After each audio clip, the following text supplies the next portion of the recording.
ఆయన్ని ప్రేమిస్తే దేవుడు వాగ్దానం చేశాడు. రోమ 8:8, దేవుని ప్రేమించేవారు కనుక ఆయన సంకల్ప చొప్పున పిలువబడిన వారికి మేలు కలుగుటకై సమస్తము సమకూడి జరిగిస్తాడు. Oh Lord, I am your daughter, I am your son, I am giving the praise to you so that I can glorify you. You be with me, you help me out, because God has already promised that He will help you out.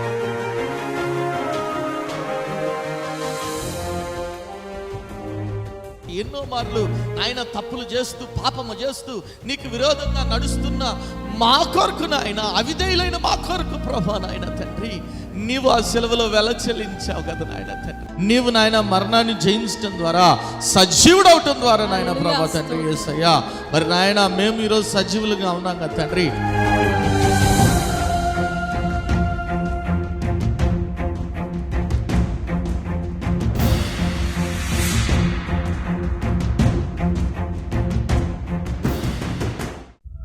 కుటుంబంలో నెమ్మది లేని స్థితిలోనున్నావా? అప్పుల ఊబిలో కూరుకుపోయిన స్థితిలోనున్నావా? ఏ పని చేసినా విఫలమైపోతున్నావా? జీవితం లేని స్థితిలోనున్నావా? అనారోగ్యంతో అల్లాడిపోతున్నావా? తాగుడు, జూదం అనే రకరకాల సాతాను బంధకాల్లో కుటుంబ సభ్యులు ఉన్నారా? కుటుంబంలో రక్షణ లేని స్థితిలోనున్నారా? అయితే మీ సమస్యల నిమిత్తమై ప్రార్థన చేయటానికి మేము సిద్ధంగా ఉన్నాం. మీ ప్రార్థన అవసరత ఏదైనా సరే మాకు తెలియజేయగలరు. El Shaddai Prayer Tower, 306 3rd floor, Eden Square, above Spar Hypermarket, beside Apollo Hospital, Secunderabad. మా ఫోన్ నంబర్ 8885013886. దేవుడు మీ ప్రతి అవసరతను క్రీస్తు యేసు మహదైశ్వర్యంలో తీర్చునుగాక.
యేసుక్రీస్తు ఘనమైన నామములో మీ అందరికీ శుభములు.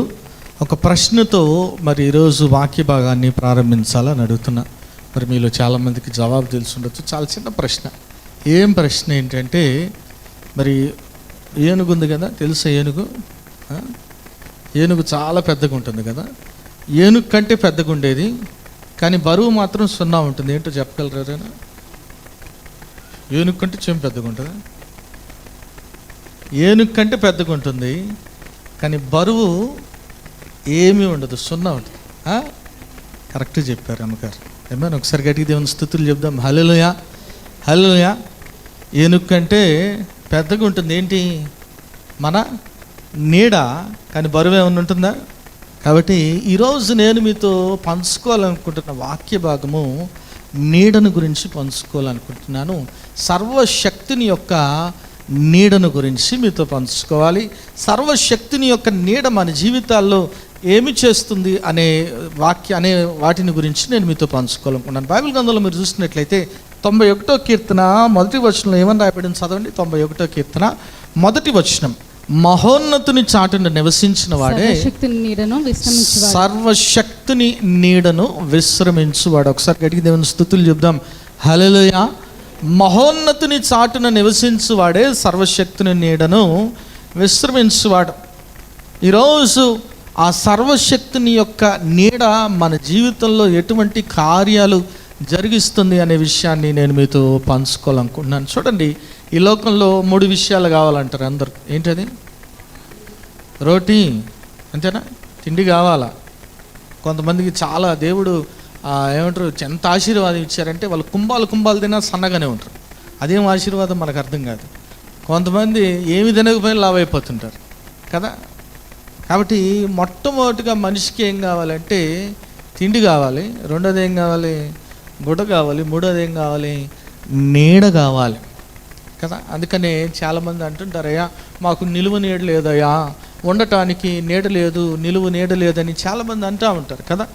మరి బైబిల్ గ్రంథంలో కూడా చాలా సందర్భాల్లో మీరు చూసినట్లయితే యోనా గారు మరి తర్షీష్కి వెళ్ళాడు. దేవుని మాటను మరి తృణీకరించి, అయితే దేవుడు తిరిగి అతను నినివేకి తీసుకొచ్చినప్పుడు ఆ నినివే అంతా తిరిగి, అయ్యా మీరు నాశనం కాబోతున్నారు, మరి మీరు ఎప్పుడైతే మీ పాపాలను ఒప్పుకొని దేవుని దగ్గర క్షమాపణ అడుగుతారో దేవుడు మిమ్మల్ని రక్షిస్తాడని చెప్పినప్పుడు వారందరూ కూడా తమ తగ్గించుకున్నప్పుడు అసలు ఏం జరుగుతుందా అని చూడటానికి ఆయన సిద్ధంగా ఉన్నాడు. సిద్ధంగా ఉండి ఎక్కడున్నాడు చూడండి. మీరు చూస్తే యోనా గ్రంథం 4వ అధ్యాయం 5-6 వచనాలు చదవండి. యోనా ఆ పట్టణంలో నుండి పోయి దాని తూర్పు తట్టున బస చేసి అచ్చట పందిలి ఒకటి వేసుకొని పట్టణమునకు ఏమి సంభవించినో చూచెదనని ఆ నీడను కూర్చుని ఉండగా దేవుడైన యెహోవా సొర చెట్టు ఒకటి ఏర్పరిచి అతనికి కలిగిన శ్రమ పోగొట్టుటకై అది పెరిగి యోనా తలపైగా నీడ ఇచ్చినట్లు చేశాను. చూడండి ఏం చేశాడంటే, వెంటనే దేవుడు అక్కడ ఒక సొర చెట్టును మొలపించి ఏం చేశాడంటే అతనికి ఎండ దెబ్బ, ఆ వడదెబ్బ తగలకుండా నీడనిచ్చాడంట. నీడనిచ్చిన వెంటనే ఆయనకి చాలా సంతోషం వేసింది కదా. అంతేనా కదా? మరి మంచి మండుటెండలో ఎవరైనా నువ్వు నడుచుకుంటూ వెళ్తుంటే నేను గొడుగు తెచ్చిచ్చారనుకో, ఎంత సంతోషం వేస్తుంది కదా. అంతేనా కదా? చాలా ఆనందం వేస్తుంది. అట్లే యోనా గారు కూడా చాలా ఆనందించాడమ్మ, మంచి నీడని ఇస్తుంది, వేడి దెబ్బ తగలకుండా నాకు ఈ సొర చెట్టు నీడని ఇస్తుంది అనుకుంటే, వెంటనే ఆ తర్వాత రోజు ఏం చేశాడు దేవుడు అంటే, ఆ సొర చెట్టు అంతా కూడా ఏమైపోయిందంట? వాడిపోయి నాశనం అయిపోయింది. వెంటనే అది చూసి నా బ్రతుకు జడ, ఇంతే అనుకున్నాడు. నా బ్రతుకు జడ, నిన్ననే కదా నీడుందని ఇంత ఆనందిస్తే వెంటనే ఈ సొర చెట్టు అంతా వాడిపోయి నా నీడను తొలగించిందని చాలా బాధపడ్డాడు. వెంటనే ప్రభువు చెప్పాడు కదా, అయ్యా నువ్వేమో నినివే వాళ్ళని నాశనం చేయాలని కోరుకుంటున్నావు, నేను సృజించిన నా బిడ్డల్ని మరి నేను నా చేతులతో నాశనం చేయాలంటే నేను ఎంతగా బాధపడతానని ఆ నీడ ఎగ్జాంపుల్ ద్వారా దేవుడు యోనాతో మాట్లాడినట్లు మనం చూస్తాం. చూడండి, నీడ మనకి ఎందుకు కావాలి అంటే, ఒక ఎండ దెబ్బ తగలకుండా ఉండటానికి నీడ మనకు కావాలి. అంత మాత్రమే కాదు, కొంతమంది ఏమని మాట్లాడుతుంటారంటే, నాకు ఒక సహోదరి ఫోన్ చేసింది, అయ్యా మరి నా భర్త చాలా దుర్మార్గుడు, చాలా దుష్టుడు, మరి అతని యొద్ద నుంచి విడాకులు తీసుకున్నాను, కానీ కోర్టు తీర్పు ఏమి ఇచ్చిందంటే మరి వాళ్ళ తండ్రిని మరి ఆ బిడ్డలు కలవచ్చు నెలలో ఒకసారైనా కలవచ్చని తీర్పిచ్చింది. ఆయన నీడ పడటం కూడా నాకు ఇష్టం లేదయ్యా నా బిడ్డల మీద అంటే. ఏంటి, ఆయన నీడ పడటం కూడా, నా బిడ్డల మీద ఆయన నీడ పడటం కూడా నాకు ఇష్టము లేదు కదా. కొన్నిసార్లు మాట్లాడుతూ ఉంటాం, కొంతమంది దుష్టులు ఉంటే వాళ్ళ నీడ కూడా నా బిడ్డల మీద పడటానికి వీలేదు, నా కుటుంబం మీద పడటానికి వీలేదు అని మనం మాట్లాడుతూ ఉంటాం. అయితే గుర్తుపెట్టుకోండి, మనం ఈ లోకంలో మరి ఉండే నీడ కానీ లేదంటే మనం పొందుకునే గృహం కానీ ఇవి శాశ్వతమైన నీడనివ్వం. ఇస్తాయా? అందుకే మొదటి దినవృత్తాంతం గ్రంథం 29వ అధ్యాయం 15వ వచనంలో ఏమని రాయబడింది చూడండి. మొదటి దినవృత్తాంతం గ్రంథం 29వ అధ్యాయం 15వ వచనం. పితరులందరి వలనే మేమును నీ సన్నిధిని అతిథులమును పరదేశులమై ఉన్నాము. మా భూనివాస కాలము నీడ అస్థిరము. నీడ అంతా ఏంటంటే మా భూ నివాస కాలపు నీడంతా కూడా అంతేనా? ఎవరైనా ఇక్కడ ఎంత 10 కోట్ల బిల్డింగ్ కట్టుకున్నా కానీ దాన్ని తీసుకెళ్ళగలరా? 100 కోట్ల బిల్డింగ్ కట్టినా కానీ దాన్ని తీసుకెళ్ళగలరా? నువ్వు ఎన్ని కోట్లు పెట్టి కట్టినా నువ్వు ఏది కూడా తీసుకెళ్ళవు. ఏమన్నా హల్లెలూయా. నీ స్థిర నివాసం ఎక్కడుంది? ప్రభు చెప్పాడు, ఏమని చెప్పాడు? నేను వెళ్తున్నాను మీ కొరకు నివాస స్థలములను ఏర్పాటు చేయడానికి నేను వెళ్తున్నా అన్నాడు. ఏమన్నా ఒకసారి గట్టి దేవుని స్తుతులు చెప్దాం. హల్లెలూయా. కాబట్టి మన స్థిర నివాసం ఎక్కడుందంటే పరలోకంలో ఉంది. ఈ లోకంలో మనం పొందుకునే ప్రతి నీడ కూడా అస్థిరమైనది. నమ్మిన వారి దేవుని స్తుతులు చెప్దాం. హల్లెలూయా. ఏమన్నా అంత మాత్రం కాదు, ఈ లోకంలో మనం ఇతరులని ఆశించి లేదంటే వారు మనకేమన్నా నిలువ నిర్ణయిస్తారు లేదంటే వాళ్ళకి మనకు సహాయం చేస్తారు అని అనుకున్నా కూడా అది కూడా మూర్ఖత్వమే అని బైబిల్ గ్రంథం తెలియపరుస్తుంది. చూడండి, ఇశ్రాయేలు మరి ఐగుప్తు వారి నీడను కోరుకుంటున్నారంట. యెషయా గ్రంథం 30వ అధ్యాయం 2-3 వచనాలు ఏమని రాయబడింది చూడండి. యెషయా గ్రంథం 30వ అధ్యాయం 2-3 వచనాలు. వారు నా నోట మాట విచారణ చేయక ఫరో బలము చేత తమను తాము బలపరుచుకున్నటకు ఐగుప్తు నీడను చరణచొచ్చుటకు ఐగుప్తునకు ప్రయాణము చేయుదురు. ఫరో వలన కలుగు బలము మీకు అవమానకరమగు ఐగుప్తు నీడను శరణు జొచ్చుట వలన సిగ్గు కలుగును. హల్లెలూయా. నువ్వు ఐగుప్తు నీడను కోరుకుంటున్నావయ్యా, ఇశ్రాయేలు వారులారా, యూదా వారులారా. నీవు వారి నీడను కోరుకుంటే నీకేం కలుగుతుందంట? ఎందుకంటే మనకు సహాయం చేసేది ఎవరు ఈ లోకంలో? ఆ యేసయ్య మాత్రమే. కాబట్టి ఈరోజు నువ్వు ఏ నీడను కోరుకోవాలి, ఎవరిని ఆశ్రయించాలి, ఎవరి చాటున నీవు దాక్కోవాలంటే దేవుని చాటునే దాక్కోవాలి. దేవుని నీడను మనము ఆశ్రయించే వారంగా ఉండాలి. ఎందుకంటే ఆయన మాత్రమే మనకు సహాయం చేయగలడు. నమ్మిన దేవుని స్తుతి చెప్తాం. హల్లెలూయా.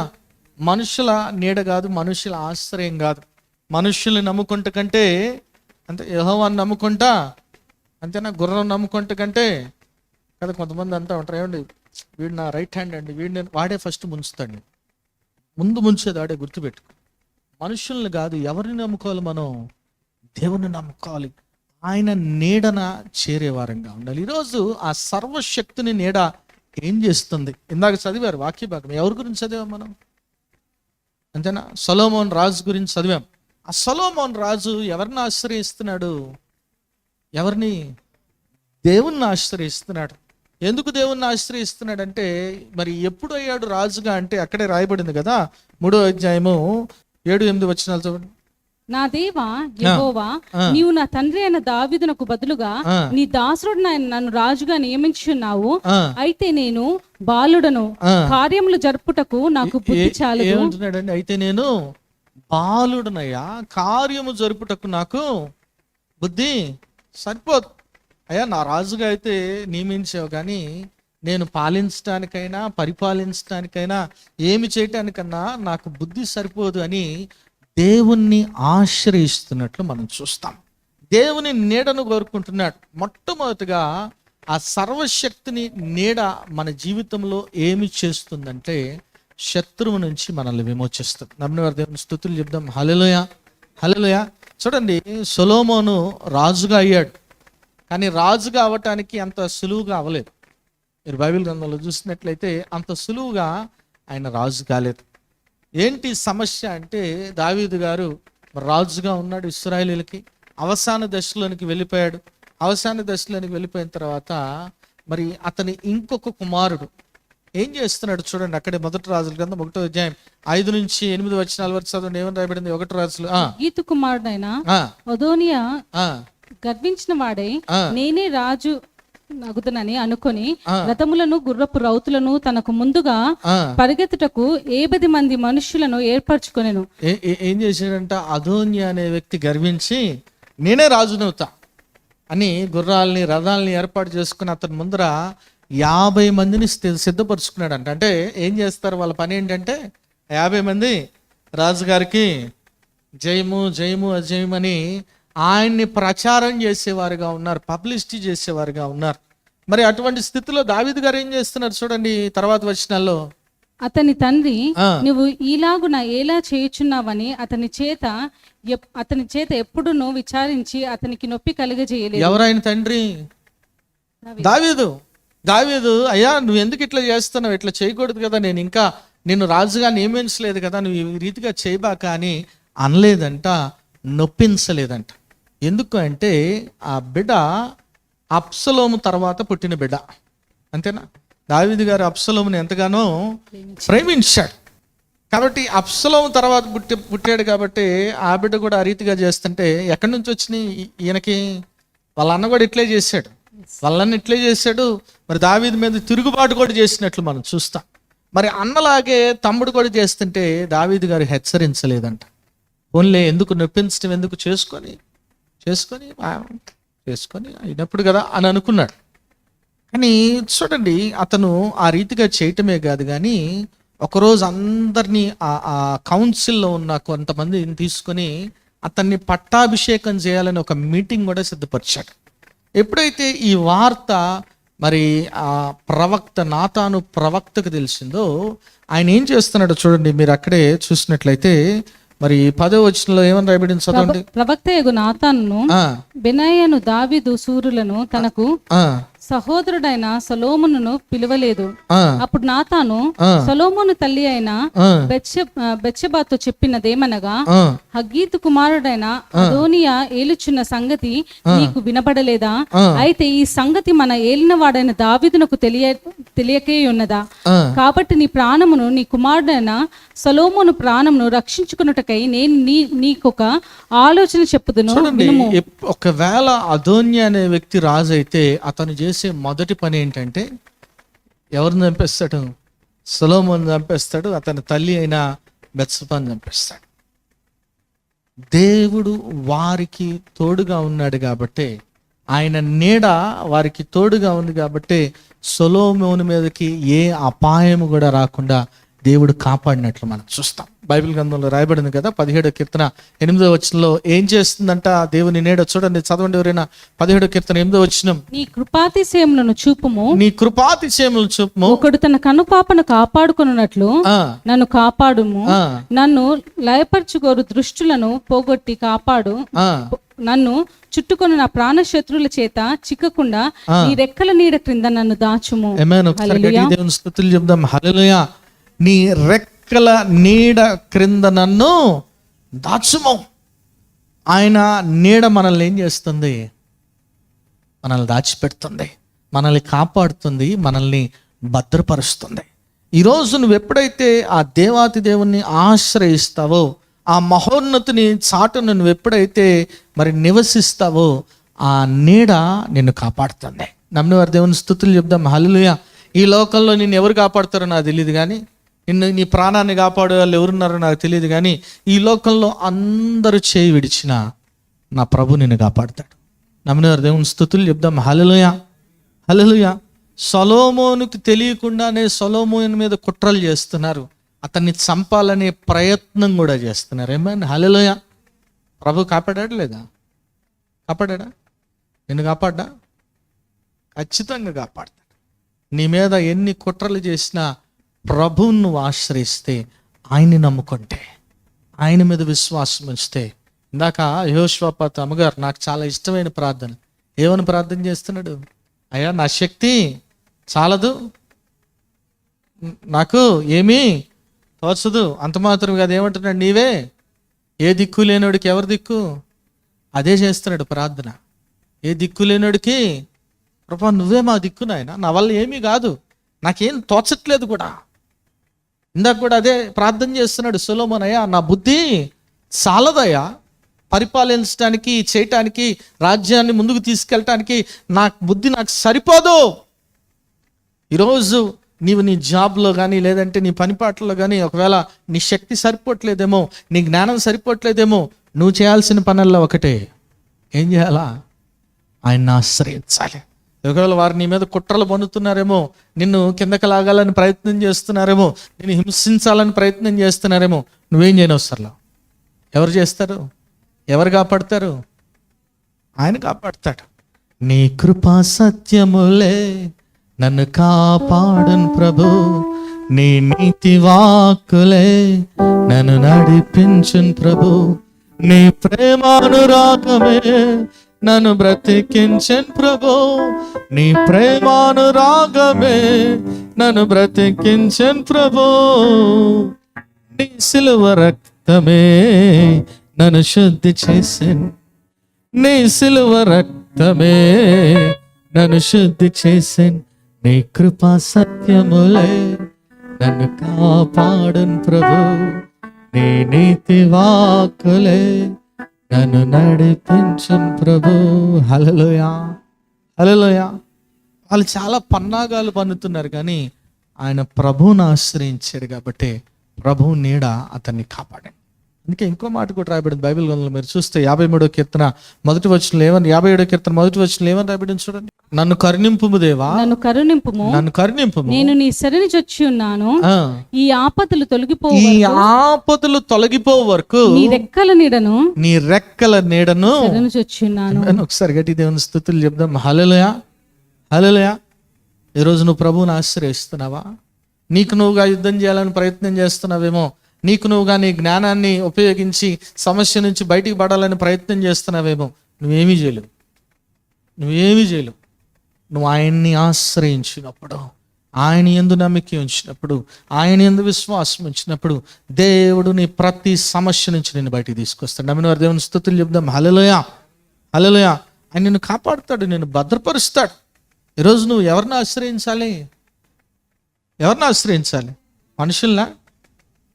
ప్రభువా నీవే నాకు శరణం, ఆశ్రయించితి నీ చరణములే, ప్రభువా నీకే నాకు శరణం, ఆశ్రయించితి నీ చరణములే. హల్లెలూయా, హల్లెలూయా. ఇందాక పాడారు పాట, ఏమని? శరణు శరణు శరణు అని పాడితే సరిపోదు, ఏం చేయాలా? ఆయన నిజంగా ఆశ్రయించాలి, ఆయన పాదాల చెంతకెళ్ళాలి. ప్రభా నేనేమీ చేయలేను, ఏ రీతిగా యెహోషాపాతు ప్రార్థన చేశాడు, ఏ రీతిగా సొలొమోను ప్రార్థన చేశాడో, ఈరోజు నీవు కూడా ప్రభువును ఆశ్రయించేవాడుగా ఉండాలి. నువ్వు ఆశ్రయిస్తే దేవుడు సహాయం చేస్తాడా చేయడా? ఏమా ఆయన నీడేం చేస్తుంది? ప్రమాదం నుంచి ఖచ్చితంగా తప్పిస్తుంది. నమ్మిన వారి దేవుని స్తుతులు చెప్దాం. హల్లెలూయా, హల్లెలూయా. చూడండి, అదోన్యా ప్లాన్ చేశాడు, అయితే చక్కగా చెప్తా ఉన్నాడు. ప్రవక్త ఏం చెబుతున్నామ్మా, నువ్వు వెళ్ళి దావీదు గారితో మాట్లాడు. కరెక్ట్గా మాట్లాడే టైంకి ఎవరు వస్తాను? నేను వస్తా. నువ్వు ఎప్పుడైతే ఎందుకంటే సొలొమోను రాజు అవ్వటము దేవుని చిత్తమైంది. ఈ మాట దావీదు భక్తుడే చెప్తాడు. మీరు చూస్తే మొదటి దినవృత్తాంతం గ్రంథం 28వ అధ్యాయం 6వ వచనంలో ఏమని రాయబడింది చూడండి. 28వ అధ్యాయం 3 నుంచి 5 వచనాలు చూడండి. అయితే నీవు యుద్ధములు జరిగించి రక్తము ఒలికించిన వాడు కనుక నీవు నా నామమునకు మందిరమును కట్టించకూడదని దేవుడు నాకు ఆజ్ఞ ఇచ్చెను. ఇశ్రాయేలీల మీద నిత్యము రాజు అయి ఉండుటకు ఇశ్రాయేలీల అయిన దేవుడైన యెహోవా నా తండ్రి ఇంట వారందరిలోనూ నన్ను కోరుకొనెను. ఆయన యూదా గోత్రపు వారిలో ప్రధానమైన నా తండ్రి ఇంటను నా తండ్రి ఇంటిలోనున్న నన్ను ఏర్పరచుకొని నాయందు ఆయన దయచూపి ఇశ్రాయేలుల మీద రాజుగా నియమించి ఉన్నాడు. యెహోవా నాకు అనేక మంది కుమారులను దయచేసి ఉన్నాడు. అయితే ఇశ్రాయేలులపై యెహోవా రాజ్యసింహాసనము మీద కూర్చుండుటకు ఆయన నా కుమారులందరిలో సొలొమోనును కోరుకొని. ఎవరిని కోరుకున్నాడంట ప్రభు? దావీదుకి అనేక మంది కుమారులు ఉన్నారు, కానీ who is the chosen one? ఎవరిని కోరుకున్నాడు దేవుడు? సొలొమోన్ని కోరుకున్నాడు. ఆమేన్. హల్లెలూయా, హల్లెలూయా. ప్రభు చిత్తమైంది, దేవుని చిత్తమైంది. ఒకటి గుర్తుపెట్టుకోండి, దేవుని చిత్తము ఉన్నట్లయితే ఎంతమంది నీ పొజిషన్లోకి రావాలని ప్రయత్నం చేసినా ఎవరు కూడా రాలేరు. ఆమేన్. హల్లెలూయా, హల్లెలూయా. నేను అదే చెప్తాను. కొంతమంది మనోళ్ళు ఇంటర్వ్యూకి వెళ్ళి, అన్న పోస్ట్ ఒకటే 100 మంది వచ్చారు, వెంటనే వణుకుతో ఫోన్ చేస్తారు. అమ్మ 100 కాదు 1000 మంది వచ్చినా దేవుడు నీకు ఆ ఉద్యోగం ఇవ్వాలంటే ఇస్తాడంతే. ఏమన్నా నమ్మిన దేవుని స్తుతులు చెప్దాం. హల్లెలూయా. 1000 కాదు 1,00,000 మంది వచ్చినా ఇస్తాడే ఇవిడా. ఏమన్నా దేవుడు కోరుకుంటే, దేవుని చిత్తానుసారంగా ఆయన తలంచితే ఖచ్చితంగా జరిగిస్తాడు. ఏమన్నా అది ప్రభు చిత్తమైంది. సొలొమోను రాజు కావాలని ప్రభు చిత్తమైంది. ఎందుకంటే సొలొమోను దేవుణ్ణి ఆశ్రయించే బిడ్డగా ఉన్నాడు. ఆమేన్. హల్లెలూయా. ఈరోజు నీవు కూడా దేవుణ్ణి ఆశ్రయించాలి. మనుషులు కాదు నమ్మాల్సింది, మనుషుల్ని కాదు ఆశ్రయించాల్సింది. దేవుణ్ణి ఆశ్రయిస్తే నువ్వు చేపట్టే ప్రతి పనిని కూడా దేవుడు సఫలపరుస్తాడు. ఆమేన్. దేవుని స్తుతులు చెప్దాం. హల్లెలూయా. ఈరోజు మహోన్నతిని చాటును నివసించువాడే సర్వశక్తుని నీడను, ఆ సర్వశక్తుని నీడ మీకు సదాకాలము తోడుగా ఉండి నడిపించును గాక. ఆమేన్. ప్రార్థన చేస్తున్నాను. నాయన స్తోత్రం ప్రభా, పరిశుద్ధుడా, ప్రేమగల తండ్రి, దయగల దేవ, నీకే వందనాలు నాయన ప్రభా. నాయన వాక్యం ద్వారా నాయన మీరు మాట్లాడిన విధానానికై నీకే వందనాలు తెలియజేస్తున్నాం ప్రభా. అవును తండ్రి నాయన ప్రభా, shadow of the all mighty నాయన, సర్వశక్తిని నీడ నాయన మమ్మల్ని భద్రపరుస్తుంది, మనల్ని కాపాడుతుంది, మమ్మల్ని హెచ్చిస్తుంది, మేము రాటు తేలేలాగా చేస్తుంది కదా నాయన ప్రభా. మరి నాయన నీ నీడ బిడ్డలకు సదాకాలము నాయన తోడుగా ఉండును గాక. నాయన ప్రతి ఒక్క బిడ్డ కూడా నాయన నిన్ను ఆశ్రయించే బిడ్డగా, మహోన్నతిని చాటున నివసించే బిడ్డలుగా ఉండే కృపను నాయన దయచేయమని అడుగుతున్నాం. ఈ వాక్యాన్ని మీరే నీరు కట్టి ఫలించేయండి. ప్రతి ఒక్క బిడ్డ కూడా వాక్యానుసారం జీవించి ఫలించడు కమలంలో ఉండే కృప దయచేయమని యేసు నామమున పెట్టి వేడుకొని ప్రార్థిస్తున్నాము తండ్రి. ఆమేన్. ప్రభువైన యేసుక్రీస్తు ఘనమైన నామంలో మీ అందరికీ శుభములు. ఈ వారం బైబిల్ క్విజ్ ప్రశ్నలు, విలాప వాక్యములు. మొదటి ప్రశ్న, ఏది మందగిలినది? ప్రశ్న మరొక్కసారి, ఏది మందగిలినది? రెండవ ప్రశ్న, ఎవరు సంగీతము మానిరి? ప్రశ్న మరొక్కసారి, ఎవరు సంగీతము మానిరి? మూడవ ప్రశ్న, ఎవరి దోష శిక్ష సమాప్తమాయెను? ప్రశ్న మరొక్కసారి, ఎవరి దోష శిక్ష సమాప్తమాయెను? ఈ ప్రశ్నలకు గల సమాధానాలు స్క్రీన్పై చూపిస్తున్న నంబర్కు పంపగలరు. గత వారం బైబిల్ క్విజ్ ప్రశ్నలకు సమాధానాలు. మొదటి ప్రశ్నకు జవాబు కోపము, విలాపవాక్యములు 3:43. రెండో ప్రశ్నకు జవాబు అందుల వలె, విలాపవాక్యములు 4:14. మూడో ప్రశ్నకు జవాబు సుకుమార భోజనము, విలాపవాక్యములు 4:3.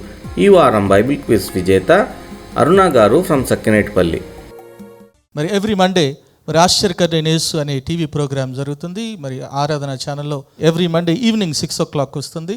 మరి చూడండి, ఇతరులకి పరిచయం చేయవలసిందిగా ప్రభు నామ పేట మనం చేసుకున్నాను. అదే రీతిగా మరి యూట్యూబ్, ఫేస్బుక్ ఛానల్లో కూడా మరి ఇప్పటి వరకు అనేక ప్రోగ్రామ్స్ జరిగినాయి. మీరు చూడొచ్చు, వాచ్ చేయొచ్చు. మరి చూడండి, బలపడండి, పరిశుద్ధాత్మను పొందుకోండి. ఆమేన్.